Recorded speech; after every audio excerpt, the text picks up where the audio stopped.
Thank you, Rochelle. Well, good morning, everyone. My name is Mandana Khalili. I'm the director of the Investigator Development Unit here at the Research Coordinating Center. On behalf of the UCSF Research Coordinating Center and Investigator Development Unit of the NIMHD, Multiple Chronic Diseases Consortium, I would like to welcome you to our monthly webinar. Adele, yes, thank you.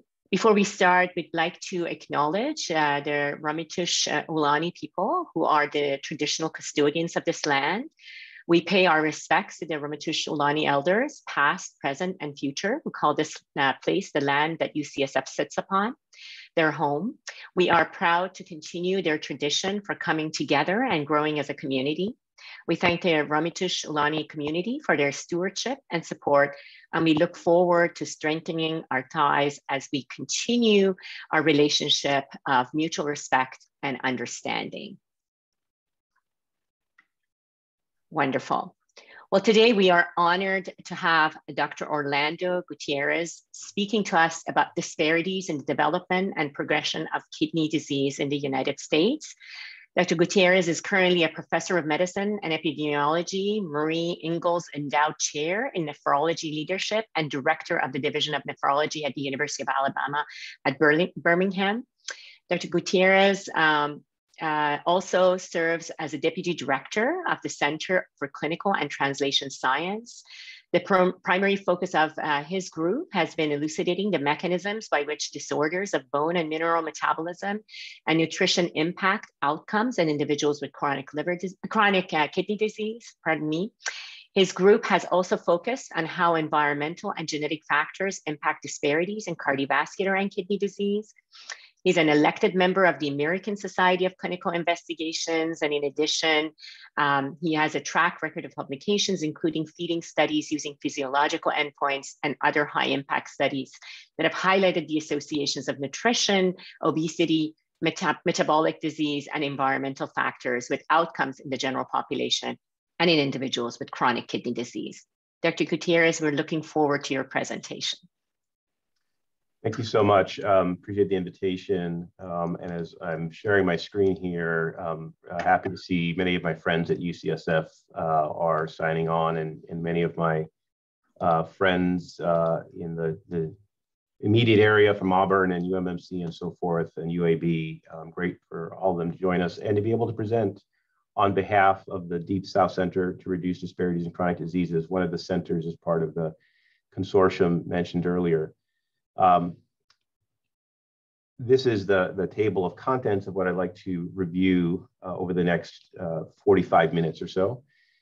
And we'll start as a level setting procedure in terms of talking about the epidemiology of chronic kidney disease in the US. Then that will provide the foundation to discuss disparities in CKD in the US. And then some of the factors that likely underlie the vast majority of the disparities, including contextual factors and then biological factors, and we'll summarize at the end. And I hope to have the opportunity to answer questions and interact with anyone on this feed at the end. One thing, just as a disclaimer up front, it's not my intention to discuss during this 45-minute period of time anything related to do with estimated GFR equations or the inclusion of race in the estimation of GFR. My not discussing that is not because it's not an important topic. It's just that it's so complicated and it takes so much time to go through that I wanted to focus on these other areas. But if there are questions related to that, I'm happy to answer those at the end.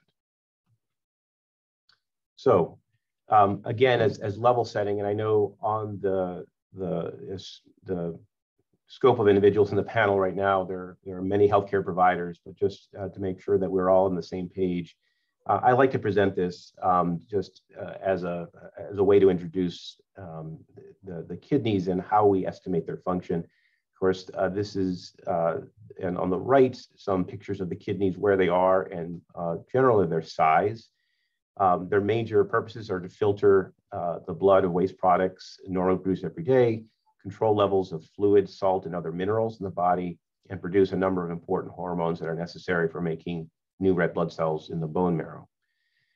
When we think about how we can measure or assess kidney function, what we start to think about and what we normally use is on the left, we focus on a particular functional unit of the kidney called a nephron. And in a nephron on the right, you will see that there are a number of, there is these what are called glomeruli, which are essentially thin-walled capillary type structures through which the blood is filtered, and then that filtrate goes into the proximal tubules and will eventually become urine at the end of these tubules. One of the primary ways in which we assess kidney function is we assess what's called the glomerular filtration rate, or GFR, and that is essentially the rate at which the blood is cleared of a substance, for example, a toxin, creatinine, blood urea nitrogen, for example, over a period of time, normally mils per minute, and often indexed to body surface area so you can standardize across individuals. And so, as you will see, GFR becomes a major factor that we talk about with respect to kidney function. So there are other ways of assessing kidney function that one can look at. We won't review those in this particular talk, but that's why we're focusing on GFR as a major functional unit to assess kidney function. With that background in mind, what is chronic kidney disease? Chronic kidney disease is defined as either having kidney damage or a glomerular filtration rate less than 60 mils per minute per 1.73 meters squared. So again, that indexing to body surface area for at least 3 months. And that at least 3 months part of it is just to make sure that any abnormalities, either with respect to kidney damage or lower GFR, is not a transient property, but something that lasts for a period of time, so that it's truly chronic. Now, the kidney damage, that's the part of this definition, would include pathologic abnormalities or markers of abnormalities, including blood or urine protein that appear in the urine that's not supposed to be there, or imaging studies suggesting that there are morphologic changes or other aspects of the kidneys that are abnormal. And again, that the abnormality lasts for at least 3 months. Now, many of you may have heard the staging of kidney disease, and this staging has really evolved quite a bit over time from its first manifestations to what I think is pretty well solidified now. And what you're seeing here on the screen is an overview of staging of kidney disease. Staging of kidney disease is based really on 2 axes. One is GFR, which we talked about before as the major functional unit that we use to assess kidney function.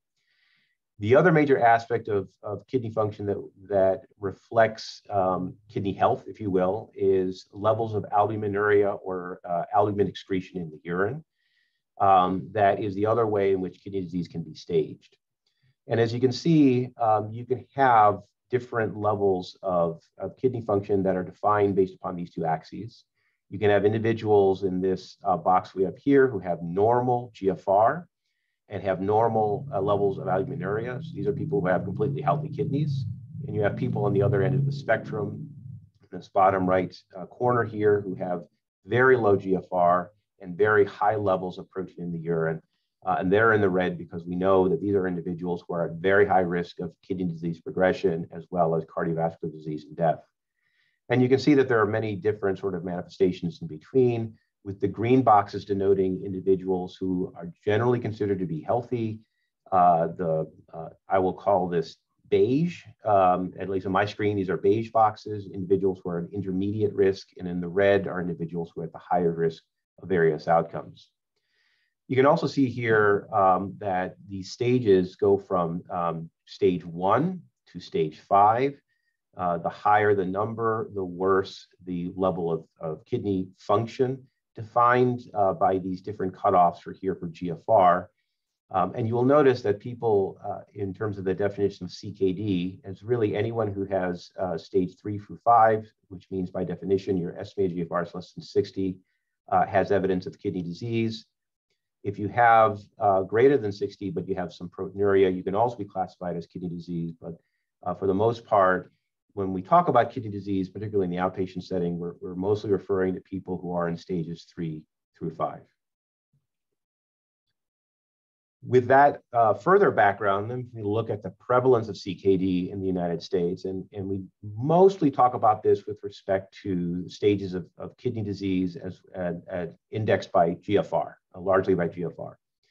And these are older data, but still pretty relevant in terms of the prevalence of kidney disease in the US. At the time that this particular study was done, about 11.5% of the entire US population have kidney disease, but it's really an age-related phenomenon. And you can see that on the overall slide here, that's broken up in the lighter box with NHANES, the third wave of NHANES, and then the more recent waves from 1999 to 2004. Irrespective of which wave of NHANES was being looked at, the older you are, the higher the prevalence of CKD in this population. And if you look particularly above 70, you're approaching almost 45% of individuals over the age of 70 have evidence of CKD, largely GFR less than 60. So really a very, very, very common issue for older populations, and almost, if you will, it can become universal if you get old enough. And you can see that most of the CKD in older individuals is largely the stage 3 CKD. So this is individuals who have estimated GFR less than 60. When you get to more severe stages of CKD, the prevalence by age and the differences in prevalence by age become lower. So with that background in terms of the epidemiology of chronic kidney disease, what do we know in terms of disparities in chronic kidney disease? And there have been a number of studies that have looked at this over the years. This is one that was published in a review by a number of investigators in 2013 that was trying to make 2 points. One was that there are important differences in the prevalence of CKD by race and ethnicity, at least as we're seeing in this slide. If you look at the relative prevalence of stages 1 through C CKD, so individuals who have very early stages of CKD, with white individuals here being the reference group, you can see not much difference in terms of the prevalence of CKD, early stages of CKD in Black individuals, and truth be told, not that much of a difference in terms of Hispanic individuals using NHANES data. But if you look at the prevalence of ESRD using USRDS data, so people who have progressed to kidney failure requiring kidney replacement therapy, you start to see much more stark differences in terms of the prevalence of end-stage kidney disease, with, again, white here being the reference and Black individuals here being 4 times more likely to have or to represent the population of individuals with end-stage kidney disease, Native Americans having higher risk, individuals who self-identify as Asian race, and individuals who are Hispanic also having higher risk. So the point of this is to say there are certainly disparities in the prevalence of kidney disease, but those disparities seem to track with severity. Doesn't seem to be as much severity in the early, or much differences in the early stage of kidney disease. Where you really start to see disparities is in much more severe stages of kidney disease.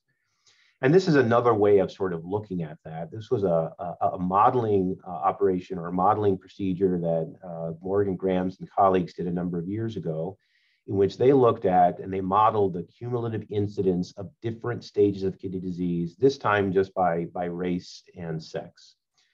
And what they observed is if you look at the very earliest stages of kidney disease, so stage 3A or 3B, these 2 panels here, and you look at the modeled cumulative incidence of these early stages of kidney disease over time, what you can observe is, as we've seen before, the older you get, the more likely you will eventually develop CKD.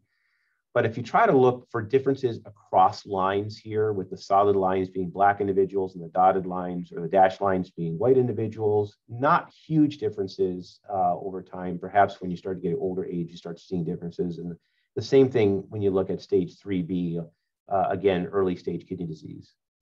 When you look at sort of this modeling exercise in terms of cumulative incidence of late stage kidney disease, so stage 4 or 5 individuals who require kidney replacement therapies, then you really start to see that the modeled cumulative lifetime incidence of stage 4 or 5 CKD differs quite dramatically by race in this particular example, with Black men and women having a higher risk or higher model cumulative incidence of CKD 4 and 5 than white men or women. And this has been a very consistent finding. This is a modeling episode, but if you look at a number of different cohorts, this has been a very consistent finding that the disparity in terms of kidney disease really is for the more severe stages of kidney disease. It's not to say it doesn't exist in earlier stages, but it's much more prominent in the late stages of kidney disease. And in trying to understand why that might be, there have been a number of studies that have looked at the sort of the natural history of kidney function over time to understand, well, what is the sort of the progression of kidney disease or kidney function over time by race and ethnicity. And this is one study done by Carmen Peralta, who I believe still has an adjunct professor position at UCSF. But she was using the coronary artery risk development in young adult study to look at the change in estimated GFR based upon a cystatin C-based estimated GFR in Black and white individuals in Cardia. And the nice thing about Cardia, as many of you know, it started following people at a very young age and then has been following them really for the past 35 years. So it offered an opportunity to be able to look within persons or within groups over time at the sort of, if you will, natural history of kidney function decline over time in these two groups. And so one thing you can say up front with this figure is that as all of us age, we lose GFR over time. So that's just a natural part of aging. And again, part of the reason why at least this definition of CKD is so highly prevalent in older individuals. But one insight that her paper showed here, and this line here reflects Black individuals or people of self-reported Black race, and this line, dashed line here, represents individuals who are self-reported white race. Don't pay attention so much to the differences in the lines that may or may not be meaningful in terms of where Black individuals are starting versus white individuals. What I would ask you instead is focus on these two sort of arrows. And what these arrows basically are showing is the point in life in which GFR starts to decline, or an inflection point in which you start seeing the mean GFR really start to decline in the two groups. And among Black individuals, that mean GFR starts to decline much earlier in life, in the mid-30s perhaps, as compared to white individuals, in which you start to see this inflection downwards occurring more so in later ages. So one of the insights from this study, and it's been shown in other studies as well, is that Black individuals, at least in Cardia, but again, been shown in other areas, the decline in GFR appears to occur earlier in the course of life. And then once GFR starts to decline, the slope of the decline is more severe. That is to say, on average, when GFR is going down, it's going down at a faster rate among Black individuals than it does among white individuals. And perhaps this provides some clues as to why in early stages of kidney disease, there doesn't seem to be that much of a difference in terms of prevalence of CKD, but it's largely in the late stages of kidney disease, because by the time you get to late stages in Black individuals, you've already had a faster decline that has been occurring for a longer period of time. This is also relevant to other individuals, including Hispanic individuals. And so this is another study by Dr. Peralta that was done in the multi-ethnic study of atherosclerosis, about 5,000 individuals in that study. And they looked at participants in that study who were free of CKD at baseline. And what they did, and I asked you strategically, I put this yellow box here because I really want to train your eyes in the yellow box.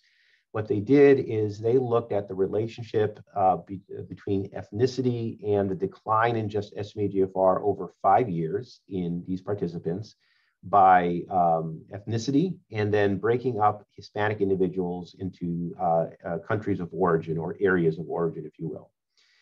And so the first thing that they observed is that comparing individuals who were Hispanic to white individuals, Hispanic individuals tended to have a faster decline in GFR over time than white individuals, similar to what was observed in the data in Cardia. What was interesting, however, and we'll start with the caveat that the numbers get very small here, and so the precision around these estimates becomes more challenging. But what was very interesting here is that it appears that the decline in GFR that was seen in Hispanic individuals as compared to white individuals in the study appear to be particularly predominant in certain subgroups of Hispanics. So individuals who are of Dominican ancestry and individuals who are of Puerto Rican ancestry. And as someone who has myself Dominican ancestry, obviously these results caught my eye. I don't focus so much more on the 95% confidence intervals, again, because the numbers are getting small, but if you look at least at the effect estimates, certainly a difference on face value numerically from individuals who are, for example, South American or Mexican American as compared to individuals who are Dominican or Puerto Rican. And so while it certainly seems the case that Hispanic individuals also have faster progression of kidney disease or faster decline in kidney disease over time as compared to white individuals, there's a nuance, and I think a flavor there, that it appears to affect certain groups. And as I'll argue later on, I think there's a potential explanation of that, but one of them, just to present that up front, is that individuals of Dominican descent and Puerto Rican descent generally have a higher representation of individuals who have more recent African ancestry. And perhaps that is part of the reason why we're seeing some of these relationships. That interesting observation and certainly speaks to the disparities of GFR decline in Hispanic populations. Now, is this a static factor? And it's not. And I think I saw Dr. Delphine Tuot sign in earlier, so I'm thrilled because I'm happy to present her data along with other colleagues, looking at the prevalence of stage 3 and 4 chronic kidney disease in U.S. adults over time in the NHANES, just to see is this becoming a worse problem? Is this stabilizing out among different race and ethnic groups? And you can see here the different waves of NHANES and then the prevalence of chronic kidney disease here on the y-axis. And what you're seeing here, I think the half glass full aspect of this figure is that among non-Hispanic Black individuals, non-Hispanic white individuals, and other races and ethnicities, it seems like the rates which appear to be going up when you're going from to the third wave of NHANES to the late 1990s, early 2000s, it seemed to be going up, and it really seems to have plateaued over time in those races and ethnicities. Still higher in overall among Black than white individuals, but not a major difference in terms of the rate of or at least not the rate, but the prevalence of CKD in each of these particular waves. But if you look at Mexican American, see a very different story, in which it appears that the prevalence is increasing over time in a way that it's not increasing as much in these other race and ethnic groups, which is a troublesome observation, and obviously something that requires some more investigation and mitigation, frankly, because ultimately, if these rates continue, we'll have a large wave of individuals of Mexican American ethnicity who are becoming more and more prevalent in a total U.S. population, who will develop kidney disease and end-stage kidney disease with major public health manifestations.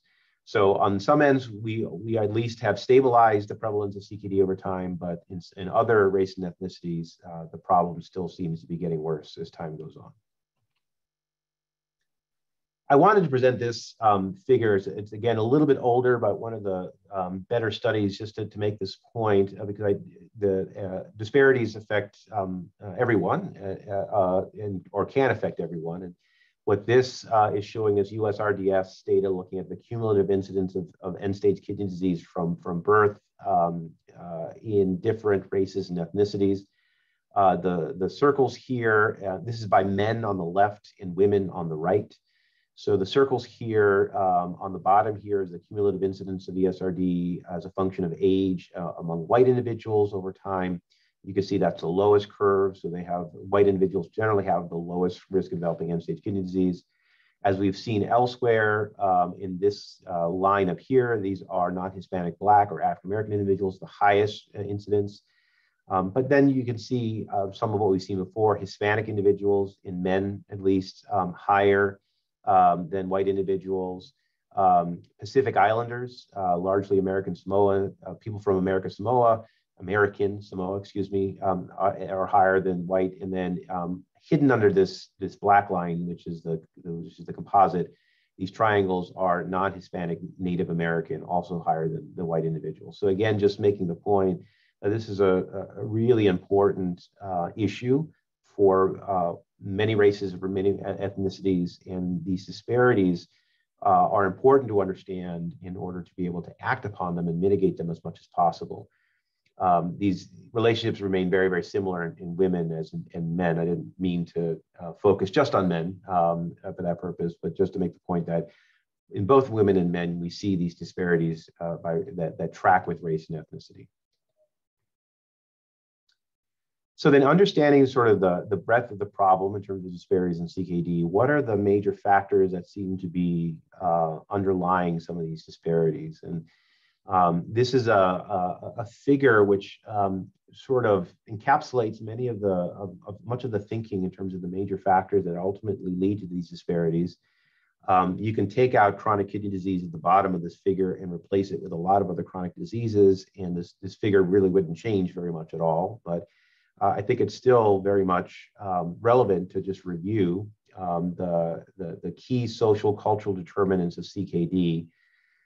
Genes, biology, and environment certainly play an important role. We'll talk a little bit more about this issue of biology later on, but we know quite well some of the issues with respect to marginalization, discrimination, racism, issues with respect to poor communication, distrust, and chronic stress, and some of the work that's being done looking at the physiological effects on that, issues with respect to residential segregation, overcrowding, poor housing, which feeds into a number of these other aspects, include underemployment, poverty, limited health access, which sometimes can contribute to substance abuse, leading to downstream consequences such as poor nutrition, the intermediary markers of disease like obesity, diabetes, hypertension, cardiovascular disease, all of which can contribute to chronic kidney disease. So this is a very, there are many multifactorial reasons why people develop kidney disease, but also multifactorial reasons why disparities occur in kidney disease, because the manifestations of many of these boxes does not occur in only one group. It disproportionately affects African Americans, disproportionately affects people of Hispanic ethnicity, and really just taking out of race and ethnicity disproportionately affects people with low socioeconomic status or adverse social determinants of health, which drives, I would say, the lion's share of these disparities in kidney disease. Just to show some of these data in sharp relief or sharper relief, this is one of the first studies that kind of showed this in detail, looking at the relationship between the population who is below poverty in a particular census tract and the incidence of end-stage kidney disease in individuals in the United States using USRDS data by Dr. Volkova and the late Bill McClellan, who's done a lot of the great work in disparities of CKDs over the years. And they looked at stratified by men and women 50 to 60 years old. And what they observed at the time, it was a really important observation, is that where you are in terms of your residence in terms of census tract and the percentage of population below poverty in that census tract was an important determinant of the incidence of end-stage kidney disease within individuals in that census tract, whether you're male or female. And this was relevant both for Black individuals as well as for white individuals as well.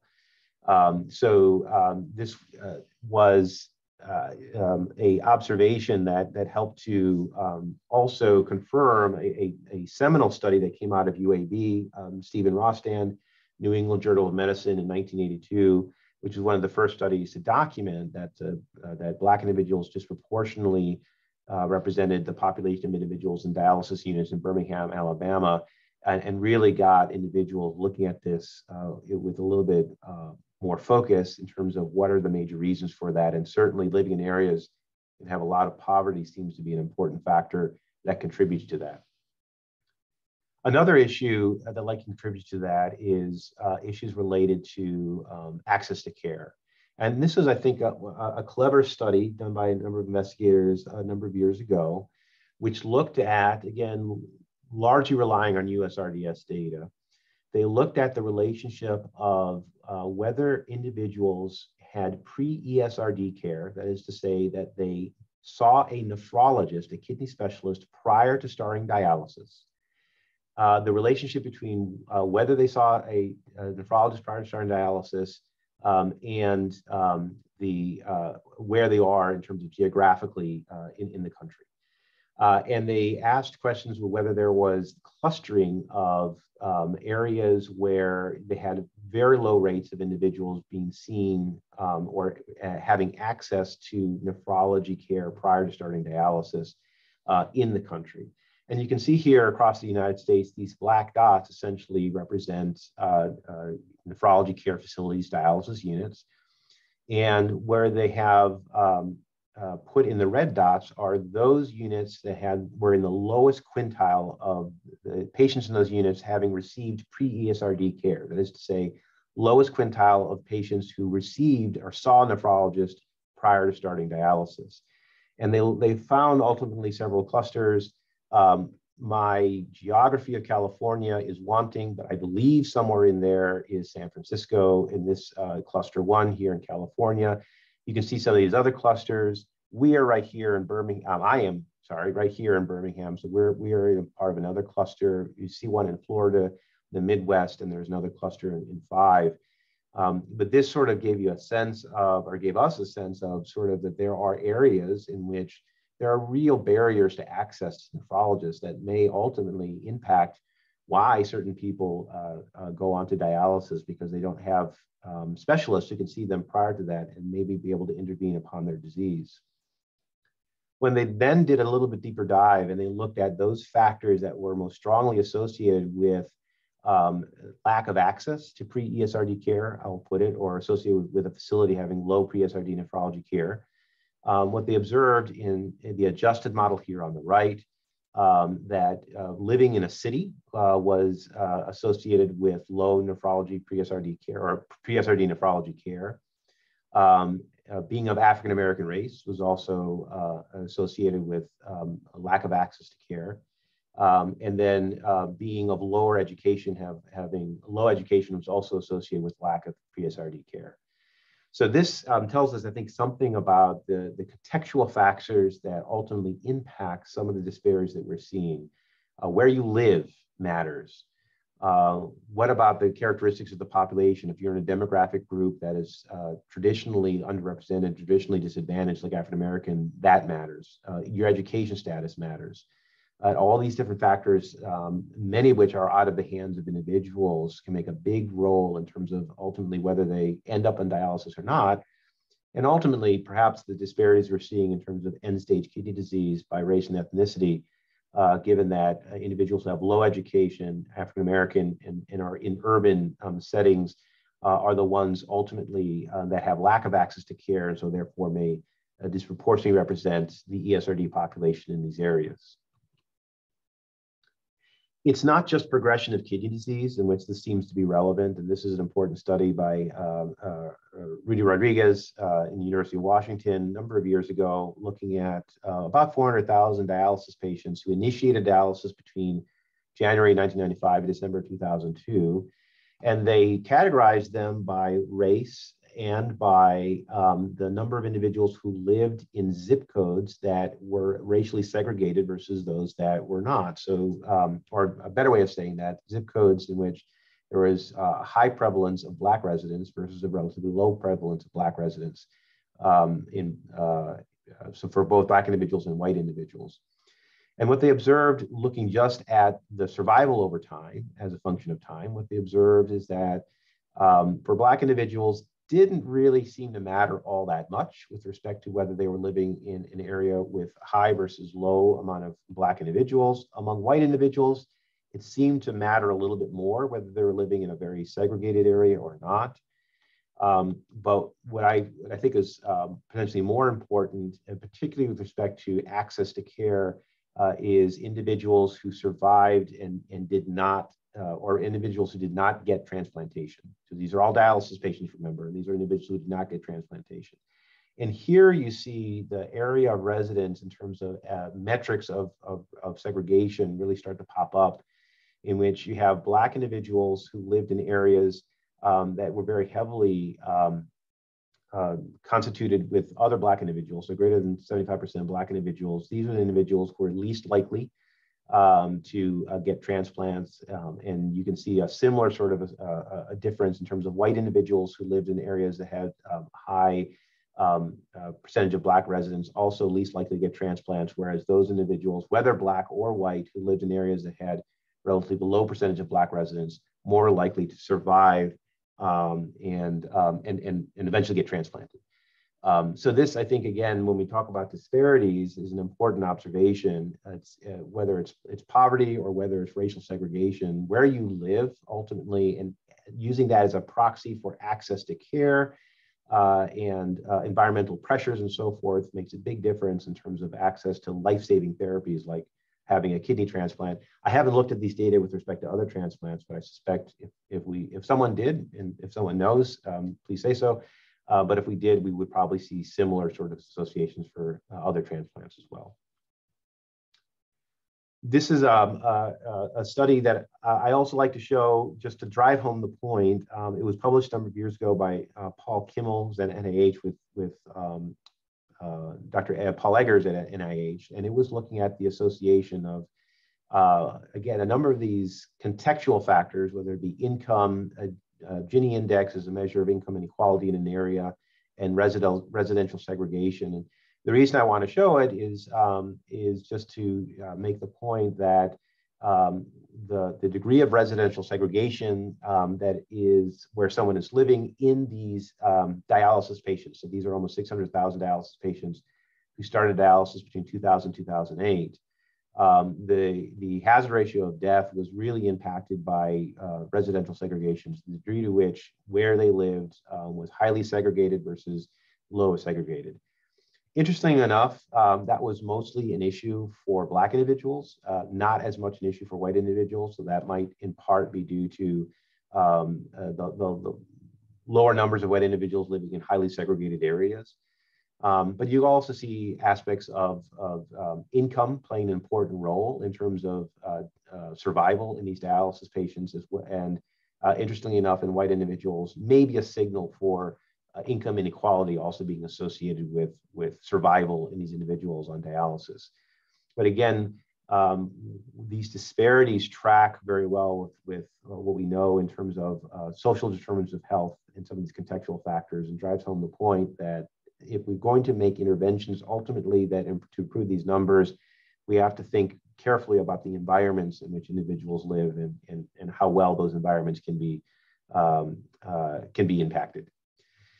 I wanted to highlight some of the work as well as Dr. Deidre Cruz, who's done a lot of work in this area to look at other factors in neighborhoods that may impact prevalence of kidney disease. And she's done a lot of work on the issue of food insecurity and has published a number of papers. This particular one from NHANES showing the age-adjusted predicted probability of having CKD in NHANES as a function of whether individuals had high, marginal, or no food insecurity as evidenced by a particular metric that they looked at in this particular paper.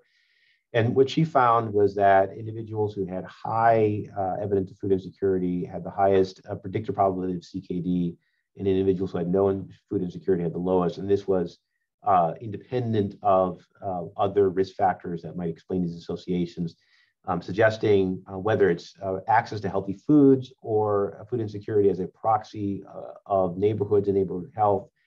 The worse the sort of access to food that you have, the higher your risk of having kidney disease. And she also noted that there was effect modification such that this association was particularly predominant in those who have diabetes as well as those who have hypertension.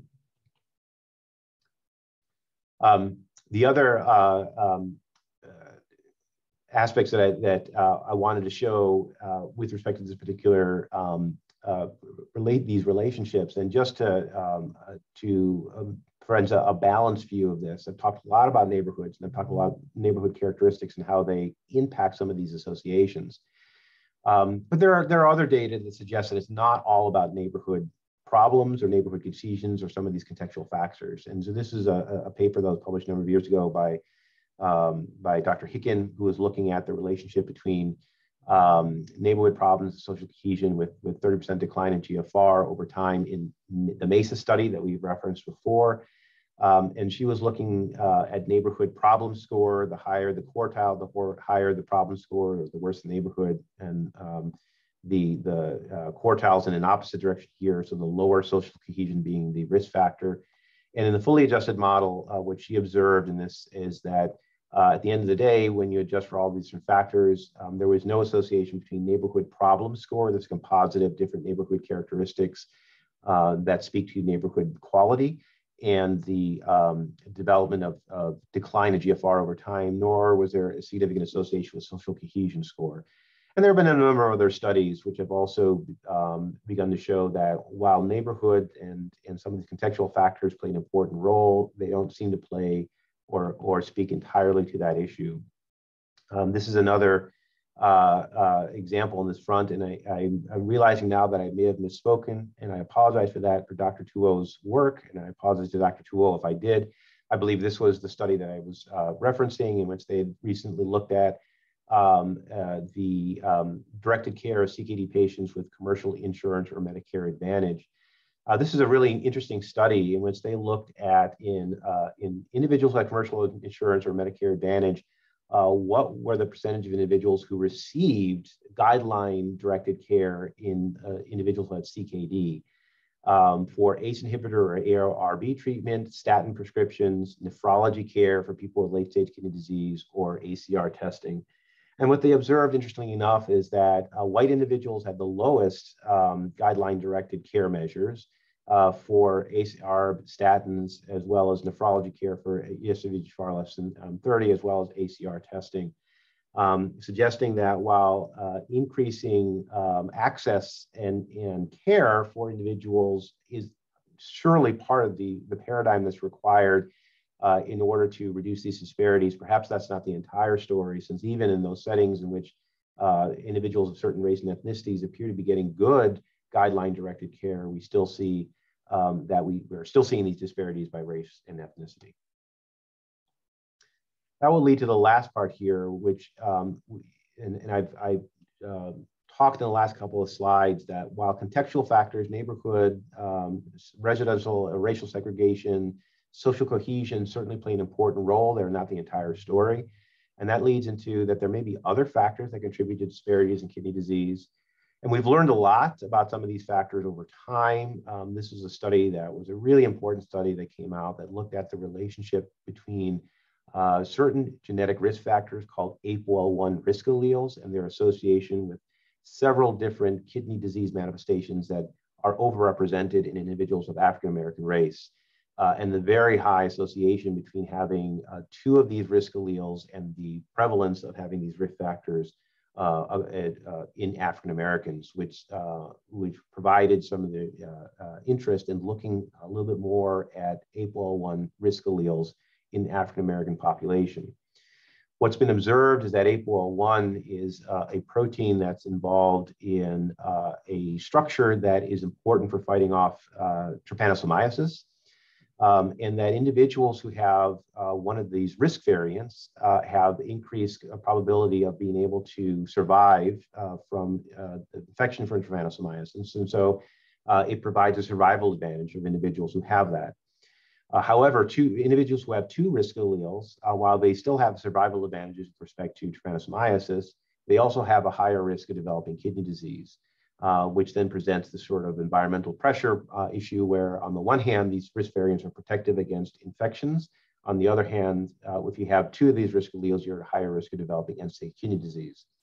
And you can see that individuals who have one risk allele, about 46% of self-reported African Americans have one risk allele, about 14% of African Americans have two. And this slide is just meant to show sort of the distribution of this risk alleles, just making the point that here you see where the trypanosomiasis, at least certain species, is endemic in this part of continental Africa. the distribution of some of these risk alleles is particularly heavy in areas where the infection is epidemic, which theoretically explains why there is a higher proportion of individuals who have ancestral descent from this part of the world, while there's a clustering of these risk factors in individuals who have ancestry descent. Let me just take a second, because it's a very important topic, just to say, when we say biologic factors that explain racial disparities in kidney disease, that is not trying to equate race with biology or a specific gene with biology. What it is trying to say is that individuals who have ancestral descent from certain parts of the world have, due to that ancestral descent, a higher prevalence and carriage of risk factors for certain diseases that manifest themselves in the African diaspora that we see in the United States. And we have to just keep that in mind as we think about African Americans, that they are more likely to carry these risk variants, not because of a racial social construct, but only because they're more likely to have descent from a certain part of the world in which these risk variants congregate. If you look at other parts of the world in which these risk variants congregate, getting back to the point of Dominicans and Puerto Ricans, you can see these risk variants are common in the Dominican Republic as well as Puerto Rico, perhaps explaining why you have that faster progression of kidney disease, kidney decline in those Hispanic sub-ethnicities than others as well. This was the sort of the major study that showed ultimately that if you carried two risk variants and you were African American, you have faster progression of kidney disease or faster decline in kidney function over time than if you have one or two of these risk variants. This an important study showed that this, in at least people without diabetes, this is one of the major factors that contributes to faster decline in kidney function in African Americans. Some people have put that percentage, about, it explains 70% of the excess risk of kidney failure in African Americans without diabetes. I think that's probably too high, but it's still an important factor that contributes to that. And one of the reasons I wanted to bring this up is going back to a study that Dr. Peralta did in Cardia. We've seen this before. This is just a different table in that study. And what she looked at is the relationship between white and black race and decline in GFR over time. But then she stratified the population by white race, individuals who are black who had the low risk variants, and individual black who had the high risk variants. And then she looked in different models to see whether the faster progression of or faster decline in GFR over time differed in blacks versus whites as a function of whether they are lower or high risk genotypes. And in the fully adjusted model, which can be seen over here, you can see that African Americans who had the low risk genotype had no difference in terms of the loss of kidney function over time as compared to white individuals. But African Americans who had the high risk genotype, even in the fully adjusted model, continue to have faster decline in GFR over time, which just speaks to, again, the sort of the differential in terms of decline in GFR over time and how biology plays a role, at least for certain individuals. And ultimately, we need to think about that in addition to the social determinants of health in terms of understanding disparities in kidney disease. So to summarize, racial and ethnic disparities in CKD prevalence and progression in the US are clearly profound. And they have been a part and parcel of our country's history in terms of the evidence of kidney disease, one of the most expensive disparities that we have. There is no doubt, and I don't want to make any sort of conclusions that differ from the fact that social determinants of health and other contextual factors play the largest role in accounting for the disparities, full stop. They play the largest role. And so should be the major focus in terms of understanding how we can impact these disparities. That being said, we don't do ourselves any favors if we don't recognize that there are some biologic factors that disproportionately impact individuals of more recent continental descent that also likely play a role. And if we're going to make an impact on disparities, we have to be aware of these factors and account for them as we develop programs to address these disparities. And with that, I will stop and happy to stop sharing my screen and take whatever questions that people might have.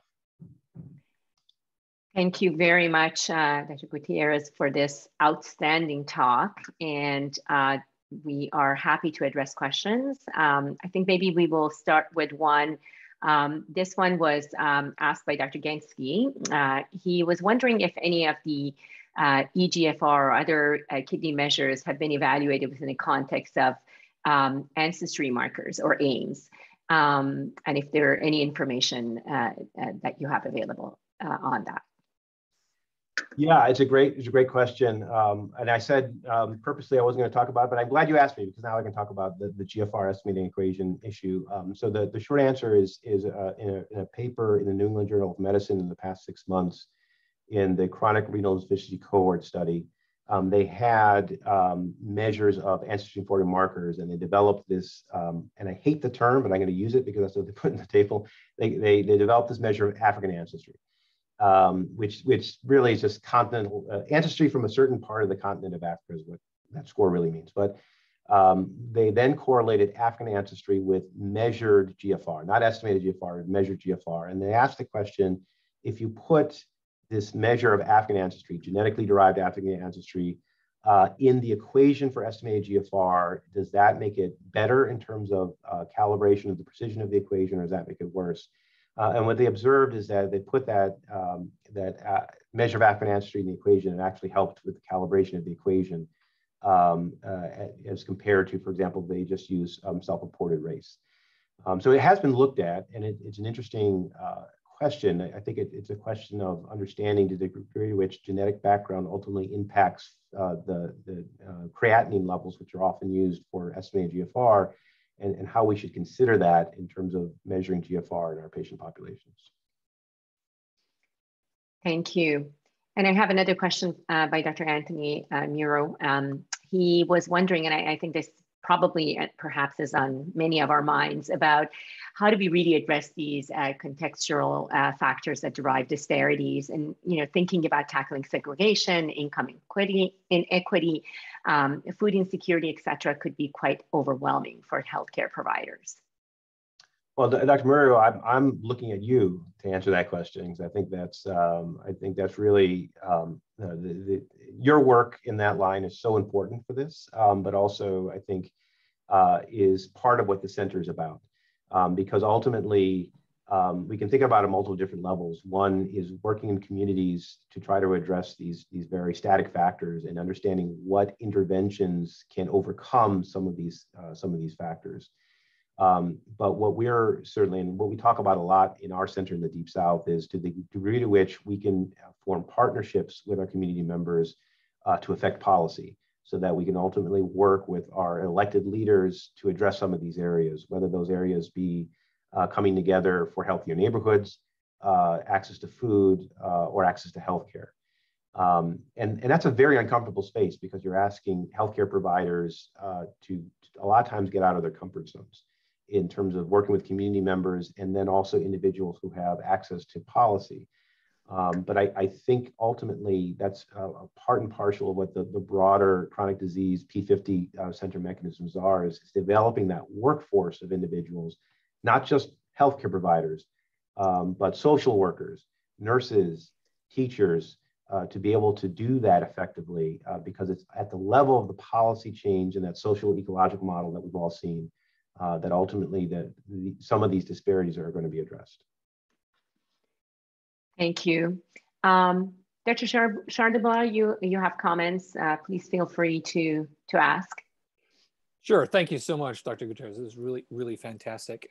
Kind of in the context of our multiple chronic diseases initiative that we're all involved in, I was particularly struck by the multiplicative influence of having diabetes and hypertension. Can you comment on where the directions in the field are going to potentially address and impact these multiplicative relationships? How much interest is there? How much attention are these overlapping conditions receiving? Yeah, a lot of interest, not much initiative, I'm afraid, because I think there's a recognition, particularly for people who work in the field, that one needs to be able to address multiple of these different areas, and we get into situations in which the diabetologist is managing the diabetes, and the primary care physician is managing the hypertension, and the team-based nature in which these can be addressed concurrently or in parallel is really critical. So I think there's certainly recognition of that in the field. The operationalization of that is more challenging. There's a bit of a revolution, I think, in terms of the care of kidney disease with the advent of the SGLT2 inhibitors and their efficacy in diabetes and some of the other new therapeutics down the line that have impacts both with respect to diabetes, but also blood pressure control. So perhaps utilizing those as much as possible and getting access to those in at-risk communities is critical to be able to address that. But again, really key aspect of what I think this P50 consortium is about is being more intentional in terms of viewing the individual as a whole and their multiple comorbidities and not just doing it as one-offs each time. Wonderful. And we have time for one last question. Dr. Tuo, you had a question to ask. Sure. Orlando, thank you so much for a wonderful talk. It's always great to hear your expertise on the subject. I guess kind of building off of Anthony's comments earlier, I was just curious if there are any community partnerships that either you're participating in or the center is participating in that have really been shown to improve access to or linkage to care or try to mitigate some of the socioeconomic structural disparities that we view every day and that you highlighted. I think it's been a challenge to find examples that have really been successful that we can try to replicate in other areas.